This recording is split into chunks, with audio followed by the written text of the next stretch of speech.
Normal tissue was a perfectly reasonable gene. Each one of these lines is some evidence of the presence of the gene at this position, okay? And they found that there was a region here which had a lower number of lines. Remember I told you there are two copies of each chromosome. One of the copies looked fine, the other one was missing this. In the cancer, both copies were missing this great big area. So this is a gene called TP53, and if you have this deletion, you're likely to develop lots of cancers from a very early age, and there's not a lot that we can do for you. The only thing that we can really do today is make sure that you get regular scans, regular PET scans, keep on this very quickly. And this is important, not for her, unfortunately it was too late, but it shows that whole genome sequencing can actually help people determine what is going to happen in their life as they go on. It also has a lot of relevance to her family, who now needs to check to see whether this is something that they have and what does that mean for them and for their family and for their future. There are lots of examples of this. So these are the Beardy Twins. They were born diagnosed with, sort of misdiagnosed a number of times. Their mom ended up convincing the doctors that they had a form of a sort of a dopamine-based disease. Anyway, the doctors got this wrong over and over and over again. And finally, what they found out was through whole genome sequencing that there was a single gene that's responsible for the production of serotonin that was broken. And so these kids who went through horrible experiences where they couldn't breathe, they couldn't sleep, they were underdeveloped for the first 5-8 years of their lives, suddenly could take a tiny little pill the size of an aspirin, a serotonin precursor, which is available and cheap, and they're perfectly normal. You would never have found this without the ability to look at their whole genome. The list goes on and on and on. You guys know about the story of this guy, Nick Volker, 4-year-old boy who loves Batman and perfectly normal kid, except when he eats food, the food enters into his intestine, and then his intestine ruptures. And he ruptures food and feces into his gut when he eats. So he goes through hundreds of surgeries. Nobody knows what's wrong with him. He's in so much pain that he asks his mother to pray for him, a 4-year-old.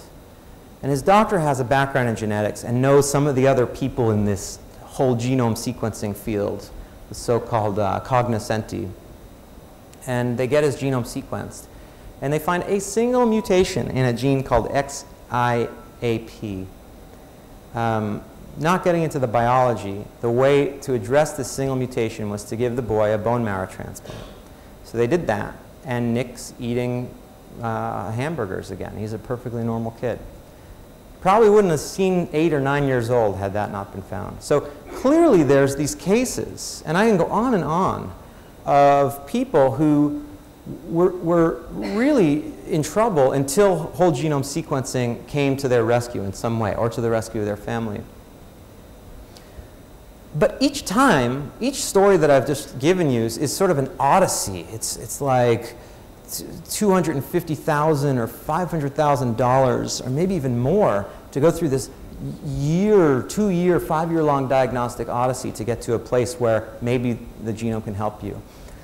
So that's changing now, and really in the past year, this has started to become more of a routine thing. Deafness is an interesting example. 1 out of 500 children are born deaf. Of that 1 of 500, about 25% are so-called idiopathic, which is a very strange English way of saying we don't know. 25% have non-genetic environmental causes of deafness, and the other 50% are genetic. Now, of this group right here, there's a whole bunch of them that are just deaf, which is bad, but at least that's it. And then there's some of them which have syndromic deafness. That is, they show up as being deaf, but what really happens is they go blind when they're 10 years old, or their thyroid just falls away when they're 12. And so there's a bunch of diseases that start to present as deafness, but then they get worse. So you want to know this, right, as early as you can. But unfortunately, deafness is not a simple genetic disorder. It takes, you've got to test about 70 genes to figure out which form of deafness you have. It costs the healthcare system about $75,000, and it takes about a year to do. So while this is happening, you've got a 1-year-old who's growing to be 2, who can't hear. So he's got retarded lingual skills. He's got no sort of development of the auditory capability of his brain. And there could be a cochlear implant that you could put into this boy or girl so that they could begin hearing. But you wouldn't do that in certain circumstances. So you need the answer to this question quickly. So a small commercial, I guess. My company does this sort of stuff. What we've done is we've created, in partnership with academia, a genomic test. You look at the genome, and you look at all of those genes at once rather than one at a time using this new technology, and you can simply very quickly answer all of these questions at the same time. Okay? So that's starting to happen now, where for specific disorders like deafness, cardiomyopathies, X-linked disorders, inherited disorders, and in the near future, autism, diabetes, we're going to be able to take your whole genome for a cheap price, $1,000, $2,000, and run every single genetic test that's out there, right? Rather than it taking a year and costing $75,000, you can do it in a week or a day, and it costs $1,000. This is going to completely turn upside down a $70 billion diagnostics market in the course of the next 5 years.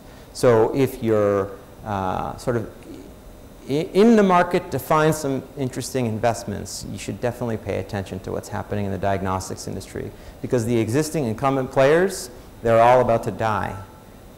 They're all about to die, and they're going to be replaced by technology companies, software companies, new labs. Academia will be able to compete with LabCorp. So this is a really interesting time for this market, and it's the market that I spend all my time in as a CEO, and I really enjoy it a lot. So we're reaching an age now where the prospect of using the genome universally, as I've just described, is essentially upon us now. Today, maybe only if you're well-connected and rich, but not for very long. If you've got deafness now, you can buy that test I just described for $1,500. So it's happening.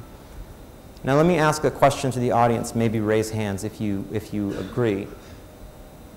If you had a cancer diagnosis, now knowing what I've told you about whole genome sequencing, would you try to find a doctor that could offer you a whole genome sequence and then use that to inform your cancer treatment? Show of hands, who would do that?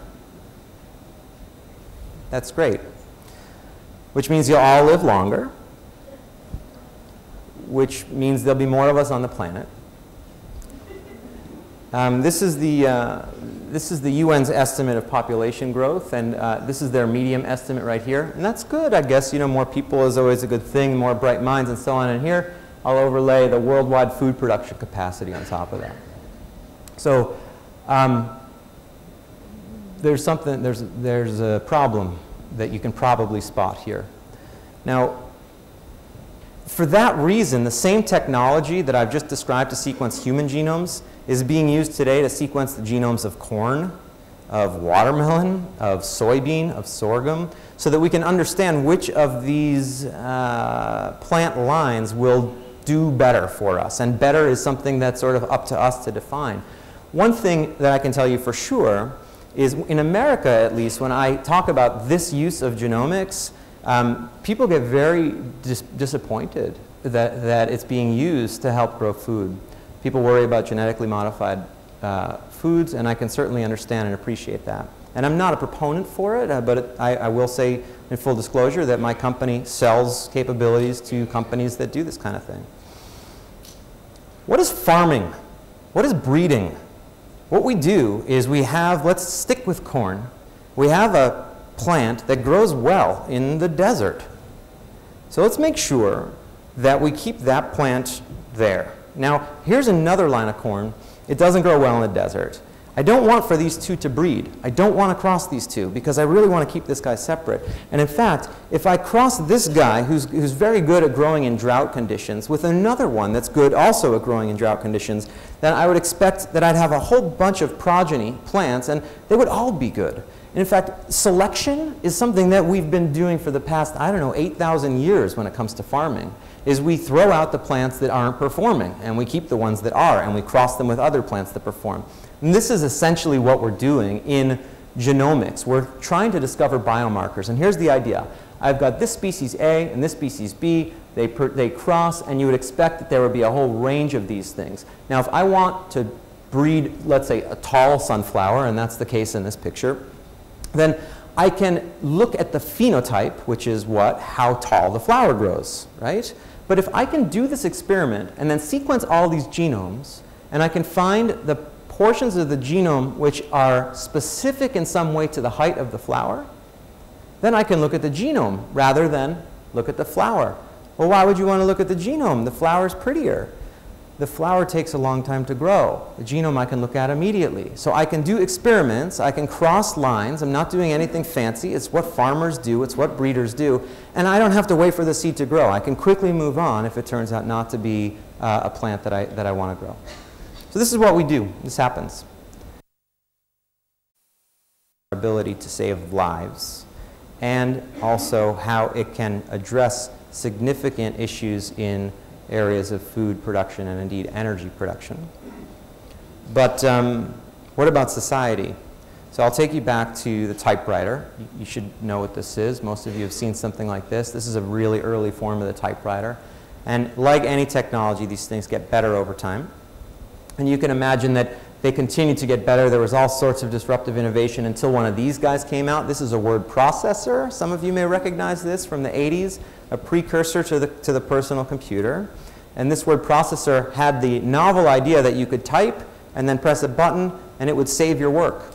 And later on you could edit, so you weren't typing right onto a page. A very powerful idea. And these things got better and better, and you had personal computers, and the Macs came. So there was a whole change, this whole disruption that happened. But it wasn't until Bob Metcalfe invented Ethernet, which is sort of a sideways disruption, the idea that computers could network with each other in arbitrary ways. When he did that, then the world changed. So it was this disruption of the computer, and on top of that, the disruption of connecting them all. And then you had Netscape and Yahoo and Google and Facebook, right? And all of a sudden, we're living in a world where we're connected. We live in a single global economy, and everybody has information that we never had before. And this technology has enabled us to communicate with people that we never would have communicated with. It's supported revolutions. It's driven profit margins higher. It's gotten you closer to products that you care about and closer to far away distant family. So what I propose to you is that this is where we are in genomics today. So everything that we've described about genomics, about sequencing human genomes, we're at the word processor stage. It's just getting started societally. And I ask you to consider, what will it look like when this chart represents the networked effect of all genomes? I'm not sure if LinkedIn is a phenomenon in the UAE. Is it? Yeah? It's a very big deal in business in the US, for sure. And for those of you who don't know what it is, it's a network of people, your resume and your connections and what you're doing, that's really relevant for business people. So it's all of my business connections. Now, I have the last name Resnick, and in the United States, that's a very common last name. A lot of people have this last name. And so I'm asked often, are you related to this, to Robert Resnick? And unfortunately, I don't know the answer, because my grandfather, my father's dad, was one of 10 Resnick brothers, and they all hated each other, and so they spread out, and they didn't talk, and so it's likely that I'm related to other Resnicks, but I just don't know. So now, imagine if genomes as they were sequenced were placed somewhere, a database of some kind. This is happening right now. My company's doing it right now, and they're all sitting in the same place. Now imagine further that there's a piece of software that's running, and again, I will submit to you that I have such a piece of software that can, in the background, on a cloud somewhere, compare all these genomes and just sort of see which ones are similar to which other ones. And I can guarantee you that I can tell you whether you're a first cousin to some other genome in there or a more distant relative. So imagine one other thing, which is that somebody very carefully builds an interface that allows a piece of software to reach out to me and say, anonymously, I think I may have found your long-lost cousin. Do you want to be introduced? And does the same thing to the long-lost cousin, right? And only if we both say yes, then we're introduced. So that's a pretty amazing idea. It's this idea that we can discover our family. You know, we can, and that might be a great thing, right? It might actually be unifying to know how closely we are all related. Now, in the US, there's a statistic which is a bit disturbing, and that is that that about 3 or 4% of the population of fathers are actually not the true fathers of their children. Now, what that means, of course, is that if you take this kind of an idea and you deploy it there, then you're also going to be profoundly disturbed if you happen to be one of those fathers. Yeah. So it's funny because whenever you think about something good in genomics, I can give you something bad. And this will come up time and time again. Let me give you another example. This is a document that I signed. This is my life insurance policy. We have life insurance in the UAE, yeah? The idea that you can give somebody a lot of money every month, and when you die, they'll give a small portion of it back. And this was just last year that I bought this policy, and they asked me the following question.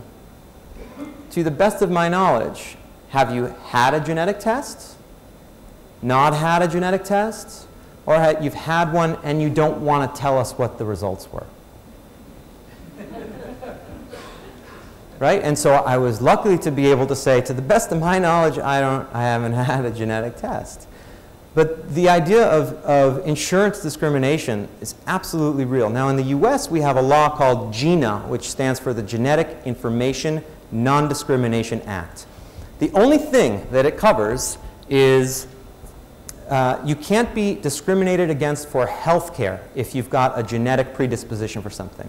But life insurance, sure. Home insurance, auto insurance, yeah, you know, if you've got the Huntington disease gene, why am I going to sell you auto insurance? So this is already happening today in the United States. So genetic information is being used to discriminate against people. Peyton Manning, anybody follow U.S. football? Probably very few people. It's a really big deal in the U.S. It's where all the money is. It's what we do on Sunday, for better or for worse. It's just the way it is. This guy is one of the better quarterbacks, although he's on a team that I hate. And he, in 2011, brought in $26 million. Now, he has a, the other thing that happened, I'm trying to remember the name of this, yeah. The other thing that happened in 2011 is he was diagnosed with a thing called cervical stenosis, which is a sort of a shrinking of the cavity in which your spinal cord runs. And it's bad. You know, if you're a normal person, you might be in pain, you might, you know, have to go have surgery. But if you're getting paid $26 million a year, it's really bad for the organization that signed a contract with you. I guarantee you that when we figure out the genetic tests for the propensity to cervical stenosis, this football team will absolutely test this guy, and they'll test everybody. It's totally worth it. And if you don't take it, you don't have to take it. It's not like they'll force you to take it, but you won't play on their team. It's that simple. And this will start to happen now. Sports discrimination absolutely will happen in genetics. In 1970s dollars, the United States spent $20 billion to send a couple of men to the moon a couple times. That's the equivalent of about 150 billion in today's dollars. There's no way we would send up an astronaut who had cardiomyopathy in their genes. Just, we would not do it. It's too much money. It's not going to happen. There's no way. I can guarantee you that every test is done on these guys already, and there weren't genetic tests back then, and if there were, we would have done it. There's so much competition. You've got the best, brightest minds, the strongest physiques, you know, all competing to get one tiny little edge up, and you can absolutely guarantee that genetics will become a major part of this. indeed the presidency itself of the United States. So we have this horrible political system there. Some of you may know something about it. And one of the things that we do during elections is we just throw mud at each other, or we just get really nasty, and we challenge each other to show our tax returns. And you know, if you turn out to be rich, then we yell at you for being rich, and if you turn out to be poor, then we yell at you for not having been successful. And now imagine this, and again, you'll remember this talk in 2016. I don't think it'll happen this year, but in 2016 this will happen. The leading presidential candidate will feel really good about her position, and she'll go and get a genetic test, and it will look good. She'll get her genome sequenced, and she'll have a doctor proclaim that she's genetically healthy, and then she'll challenge her opponents to do the same. It's not like she's being, the opponents are being forced to do it, but if they say no, then what are they hiding? What's going on? So genetic discrimination at these levels will happen quietly, subtly. It won't be the big government that does it, at least not at first. It will be your peers, particularly when you're vying for really big, important, high-paid jobs.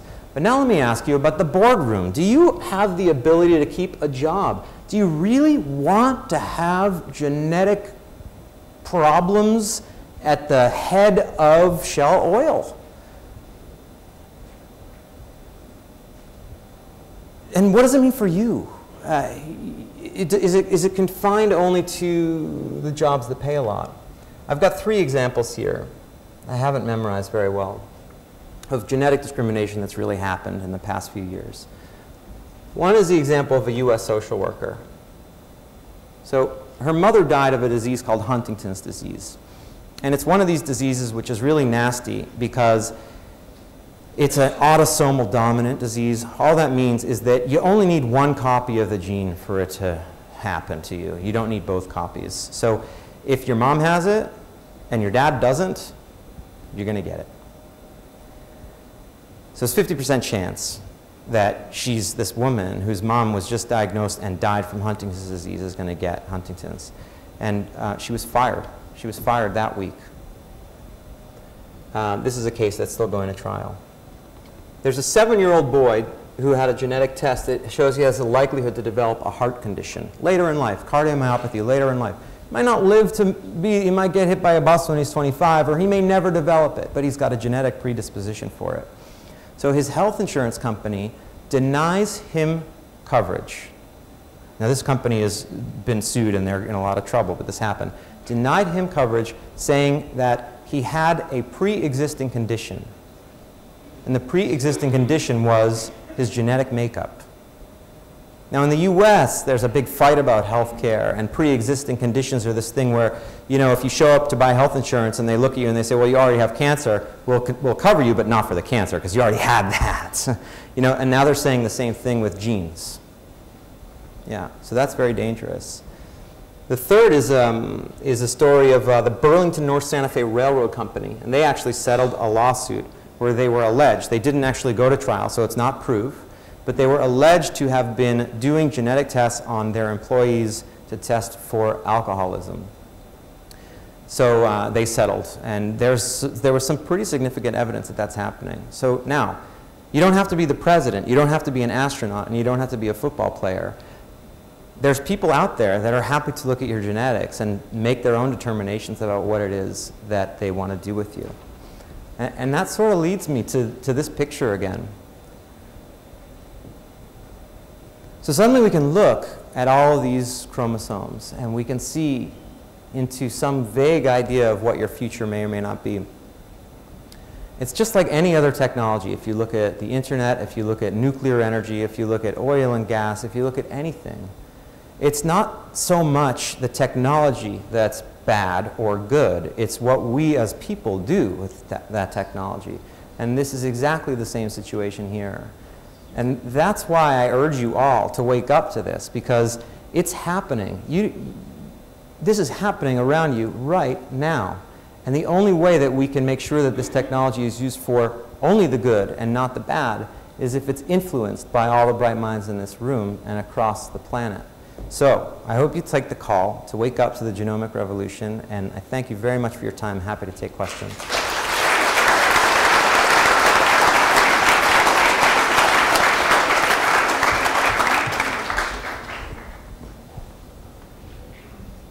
So do we have questions from the audience? I believe we have microphones, so please, they'll bring the microphone to you. Thank you very much for, well, I was even louder than you. Yeah. Thank you very much for elucidating talk there. If we can just go to the thing you were ending with, which were all these incredibly complex discrimination possibilities. And you mentioned the Genomic Information Non-Discrimination Act, and you said, well, that's the beginning. So do you have some suggestions on how we could ensure that some of these discriminatory acts don't occur? Clearly you've thought about this. What could we do about these types of, what would be better laws? What would be better rules? Yeah. I'm conflicted in my answer because I'm not only sort of, I think, on the socially correct side of the issue, but I'm also a CEO and a capitalist. And I can certainly understand my life insurance company's desire to want to use that information to their advantage. But as a consumer, I don't like it. I think if I had the answer, you know, and it were simple, I would tell you. I think what it's going to take is not some technocrat guy like Richard Resnick standing up here and figuring it out, but it's going to take each of us going back to the place where we operate, whether that's in a boardroom or whether that's in a healthcare system, and to really be aware and cognizant of these issues and to sort of understand what is happening, let's say in Abu Dhabi, around genetics and the potential for discrimination, but also the potential for something really good.